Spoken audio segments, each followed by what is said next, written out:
ওকে আসসালামু আলাইকুম। সবার নাস্তা হয়েছে, ব্রেকফাস্ট হয়েছে? আর কোনো সমস্যা নাই তো? Body condition good? কাজ করার উপযোগী? Okay, today our safety topic is lifting safety and material handling. ঠিক আছে? আমরা কোনো কিছু একটা বস্তু বা কোনো কিছু একটা ক্যারি করতে হলে কিভাবে ক্যারি করতে হবে এবং কি লিফটিং কিভাবে করতে হবে, বুঝছেন? একজন মানুষ নর্মালি 20 কেজি ক্যারি করতে পারবে না, 20 কেজি উপরে একজন মানুষ ক্যারি করতে পারবে না। তাহলে দুইজন ক্যারি করতে হলে কি 40 কেজি, 40 কেজি এর উপরে যা কিছু ক্যারি করতে হবে, হয়তো ফোর্কলিফট দিয়ে বা ক্যারেন দিয়ে লিফটিং করতে হবে। বুঝা গেছে?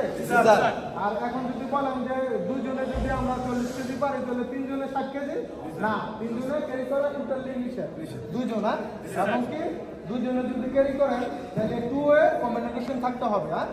যদি টু ওয়ে কমিউনিকেশন না থাকে তাহলে দুইজনে ক্যারি করলেন, যেমন একটা 3 মিটার ফ্ল্যাট বার ক্যারি করলেন, তাহলে তো 3 মিটার একজনে এখানে আরেকজনে এখানে, দুজনে স্যাটারলি কমিউনিকেশন না করে একজনের স্যাটারলি রাখতে দেন, তাহলে আরেকজনের উপরে কি পাওয়া পড়তে পারে বা হাতে পড়তে পারে, ফিঙ্গার ইনজুরি হতে পারে। ঠিক আছে?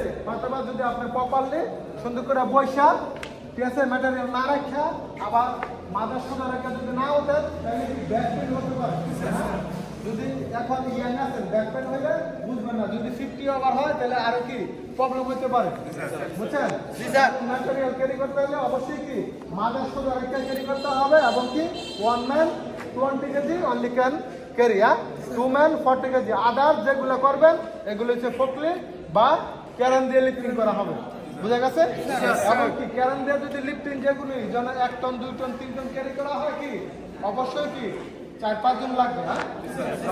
Permit to work system, permit লাগবে।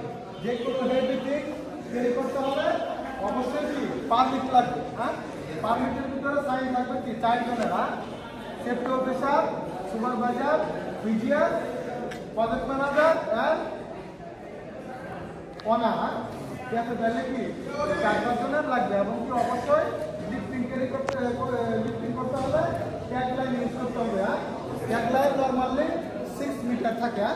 ট্যাগলাইন কি একটা দড়ি, রোপ, যে কোনো একটা ম্যাটেরিয়াল আমি ক্যারি করলাম, ওই রোপ দিয়ে ওই ম্যাটেরিয়ালে টাইট করে আমি দূরে থাকতে হবে। যে এটা যদি কোনো কারণে লিফটিং যে করবো ক্যারেন, ঠিক আছে, গিয়ারের প্রবলেম হতে পারে। গিয়ার যদি সারা দেয় তাহলে সাধারণত কি নিচে পড়ার সম্ভাবনা আছে এবং কি নিচেই পড়বে। নিচে যদি লোক থাকে তাহলে তো হয় যায় বা একটা অ্যাক্সিডেন্ট হবে।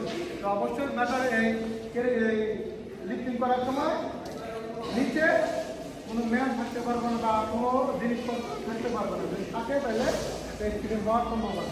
এবং কি ট্যাগলাইন ইউজ করবে না, দুইজনের ট্যাগলাইন, দ্বিতীয় উপরে থাকে এটা সুইমিং করবে না, দিকে যাবে না, তাহলে ট্যাগলাইনে এটা কন্ট্রোল করা হবে।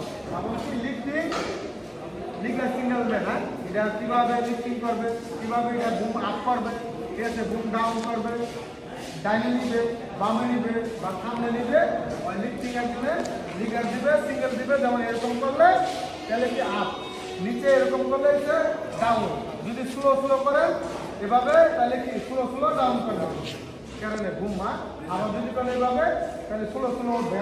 আর যদি এভাবে ঘুরান তাহলে উপরে দিবে না, তাহলে কি বুক লেফট রাইট এভাবে আসে।